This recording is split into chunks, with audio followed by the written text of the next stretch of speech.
บายดีพี่น้องยินดีต้อนรับพี่น้องเข้าสู่การเข้าเฝ้าเดียวของเฮาในวันนี้และเส้นเคยเนาะพี่น้องเฮายังเดินทางนำกันอยู่พระคำกิจการซึ่งตอนนี้แม่นเฮาเดินทางมาฮอดบทที่27แล้วเนาะซึ่งพี่น้องก็ได้ฟังพาร์ทส่วนหนึ่งของบทที่27ไปแล้วในมื้อวานนี้แต่ว่ามื้อนี้เนาะข้าพเจ้าจะเข้ามาต่อในอีกส่วนหนึ่งของบทที่27ก็คืออยู่ในข้อที่27 5ข้อที่44แต่ข้าพเจ้าจะบ่ได้อ่านทั้งเบิดเนาะนุ่นใจให้พี่น้องอ่านเพิ่มเติมเพื่อพี่น้องจะได้เห็นเอิ้นว่าภาพใหญ่ของบทนี้หลายขึ้นเนาะข้าพเจ้าจะขออนุญาตอ่านอยู่ที่ข้อที่33นะคะข้อที่38ได้กล่าวไว้ว่าเมื่อไกลหุงเช้าโปโลก็เชิญชวนพวกเขาทุกคนให้กินข้าวและกล่าวว่าบัดนี้พวกทานหลอดท่าได้14วันแล้วและบ่ได้กินหยังตลอดเวลาดังกล่าวนั้นดังนั้นเฮาจึงขอเชิญชวนให้พวกทานกินอาหารเพราะพวกทานต้องการกินอาหารเพื่อให้อยู่รอดด้วยว่าบ่มีผู้ใดผู้หนึ่งในพวกทานจะสูญเสียแม้แต่เส้นผมเส้นเดียวที่หัวของตนหลังจากกล่าวเช่นนั้นแล้วปูโลก็จับเอาข้าวจีขึ้นมาโมทนาขอบพระคุณพระเจ้าต่อหน้าทุกคนแล้วก็หักข้าวจีรับประทานอาหารพวกเขาทุกคนต่างก็ชื่นใจขึ้นจึงได้รับประทานอาหารด้วยกันพวกเขามีด้วยกันทั้งหมด276คนที่อยู่ในเหือนี้เมื่อทุกคนกินอิ่มแล้วพวกเขาก็ค้นข้าวเปลือกทิ่มลงทะเลเพื่อให้เหือเบาขึ้นร่วมใจกันอธิษฐาน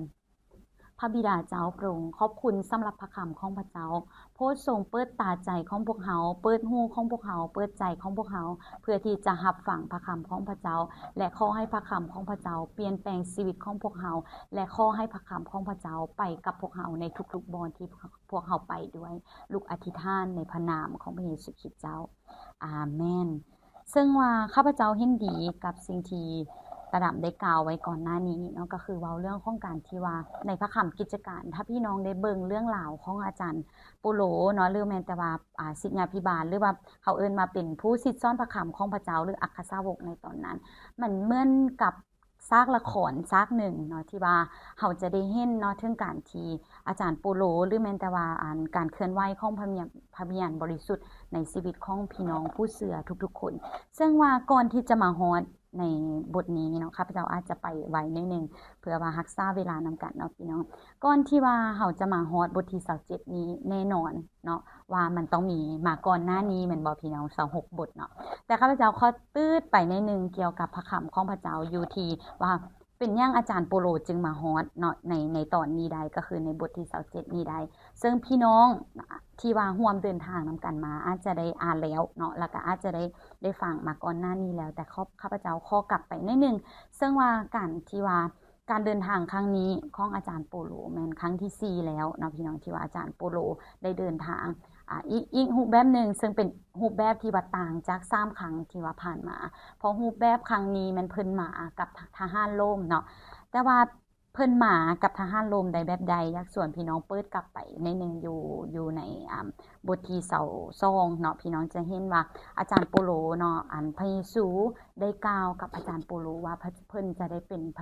ยานหรือว่าเพิ่นจะทึกใส่ให้ไปหาคนต่างชาติข้าพเจ้าอาจจะบ่ได้อ่านทั้งบทให้พี่น้องฟังแต่ยักย้อนกลับไปนิดนึงเนาะก่อนที่ว่าเฮาจะมาหาในพระคำอยู่ที่บทที่27นี้ซึ่งอยู่ในนั้นเนาะพี่น้องจะเห็นเลยว่าเพิ่นบ่ได้ไป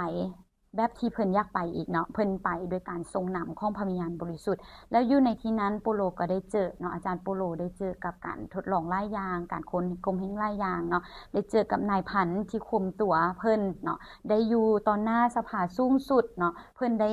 ประกาศเนาะแล้วก็เป็นพยานให้กับพระเจ้าในทุกๆบอนที่ว่าเพิ่นไปอยู่ต่อหน้าผู้ปกครองเฟลิกซ์อยู่ต่อหน้าเนาะหรือว่าแม้แต่ว่าอยู่ต่อหน้าผู้ที่ว่าเป็นผู้ที่เฮาเอิ้นว่าเป็นข้าราชการระดับสูงเนาะแต่สิ่งที่ว่าเฮาได้เรียนรู้จากอาจารย์โปโลเลยก็คือแม่นว่า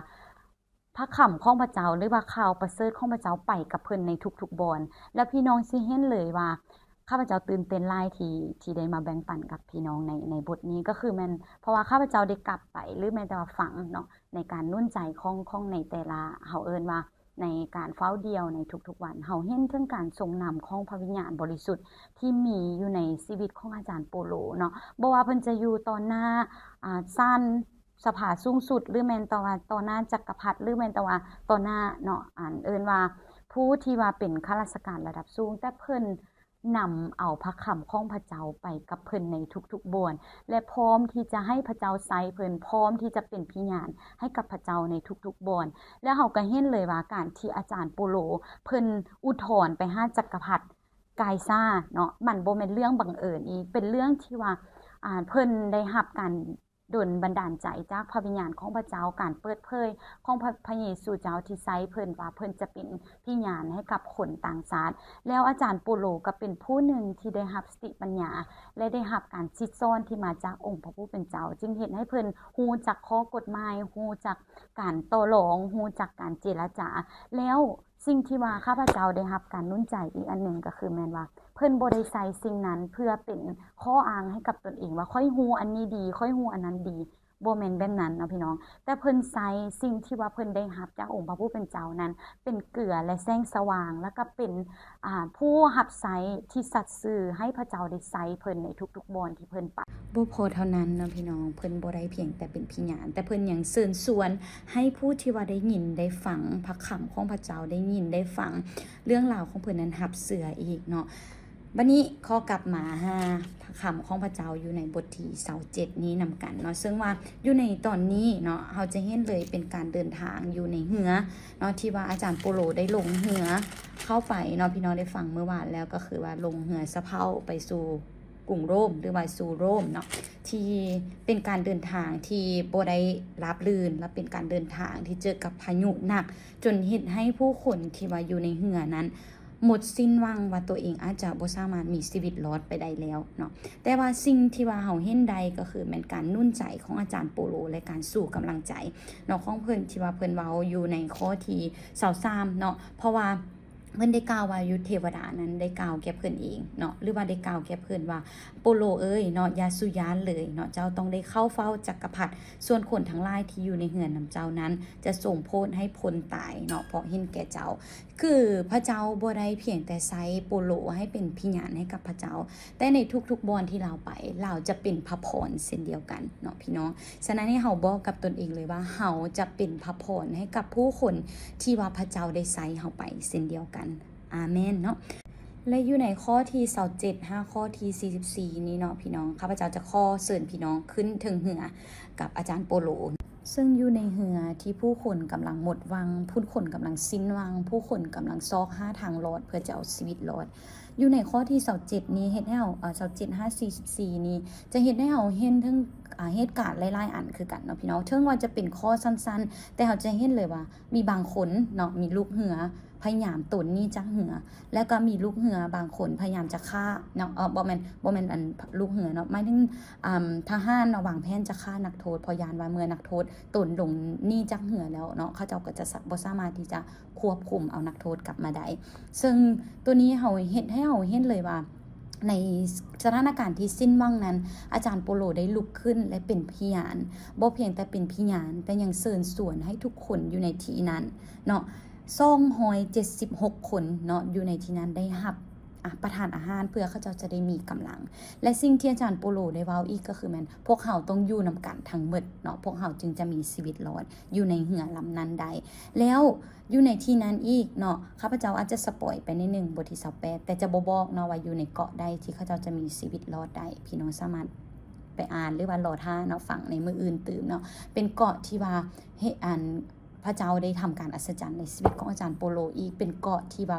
อาจารย์โปโลได้เป็นพระพรอีกเนาะฉะนั้นสรุปสิ่งที่ว่าข้าพเจ้าได้เรียนรู้เนาะจากชีวิตของอาจารย์โปโลและอยากส่งต่อหรือว่าแบ่งปันให้กับพี่น้องก็คือแม่นเป็นพระพรให้กับผู้ที่สิ้นหวังเป็นพระพรและเป็นพยานให้กับผู้ที่ว่าเขาเจ้าหมดกำลังใจเนาะอาจจะเป็นบางครั้งเฮาอาจจะอยู่ที่นั้นเพื่อรับฟังอยู่ที่นั้นเพื่อนุ่นใจอยู่ที่นั้นเพื่ออธิษฐานเพื่อหน้าที่ของเฮาคือประกาศพี่น้องหน้าที่ของเฮาบ่แม่นเอิ้นว่าบ่แม่นว่าเจ้าต้องเชื่อตอนนี้เจ้าต้องรับตอนนี้แต่บ่แม่นแบบนั้นการที่เขาเจ้าจะเชื่อหรือบ่เชื่อนั้นแม่นเวลาของพระเจ้าสิ่งที่เฮาควรเฮ็ดเลยเนาะให้พวกเขาได้เรียนรู้เอาจากชีวิตของอาจารย์โปโลที่พระเจ้าได้ทรงใส่ลาวคือการที่แบกไม้กางแขนและถือเอา ข่าวประเสริฐไปกับเฮาในทุกๆบอนและให้จิตวิญญาณของเฮาร่างกายของเฮาพร้อมอยู่เสมอที่จะให้พระเจ้าได้ใส่เฮากับผู้ที่ว่าพระเจ้านั้นทรงจะนำมาในชีวิตของเฮากับสถานการณ์ที่พระเจ้านั้นทรงจะเฮ็ดให้เกิดขึ้นในชีวิตของเฮาและให้เฮาทรงซื่นใจเถิดเมื่อพระเจ้าได้อนุญาตให้มันเกิดขึ้นพระเจ้าได้จัดเกียมบางอย่างไว้พี่น้องให้กับเฮาและเป็นการฝึกฝนจิตวิญญาณของพวกเฮาให้ตอบรับและให้พร้อมอยู่เสมอกับการสงสัยขององค์พระผู้เป็นเจ้าสิ่งนี้คือสิ่งที่ข้าพเจ้าอยากหนุนใจพี่น้องให้เฮาร่วมใจกันอธิษฐานนำกันขอบคุณพระบิดาเจ้าสำหรับชีวิตของอาจารย์โปโลที่ให้พวกเฮาได้เรียนรู้และให้เฮาได้เห็นความงามขององค์พระผู้เป็นเจ้าได้เห็นแผนการของพระเจ้าโดยการทรงใส่อาจารย์โปโลให้พวกเฮาได้มีหัวใจพระเจ้าเหมือนกันกับผู้รับใช้ของพระเจ้าที่ให้เฮาพร้อมอยู่เสมอที่จะแบกไม้กางแขนและติดตามพระองค์ไปแบกพระเจ้าเอาพระข่าวประเสริฐไปกับพวกเฮาในทุกๆบอนที่พวกเฮาจะพร้อมให้พระเจ้าทรงใส่บ่ว่าพวกเฮาจะไปบอนใดตั้งแต่ในตอนที่พวกเฮาตื่นจนในตอนที่พวกเฮาล้มหัวลงนอนขอให้พวกเฮาได้เป็นพิญาณให้พระเจ้าในทุกๆบอนและในตลอดส่วนชีวิตของพวกเฮาด้วยพระบิดาเจ้าลูกขอการทรงนำของพระวิญญาณบริสุทธิ์ให้กับพี่น้องทุกๆคนและรวมถึงตัวลูกด้วยในทุกๆวันพระเจ้าลูกอธิษฐานในพระนามของพระเยซูคริสต์เจ้าอาเมนแล้วพบกันใหม่พี่น้องขอพระเจ้าอวยพร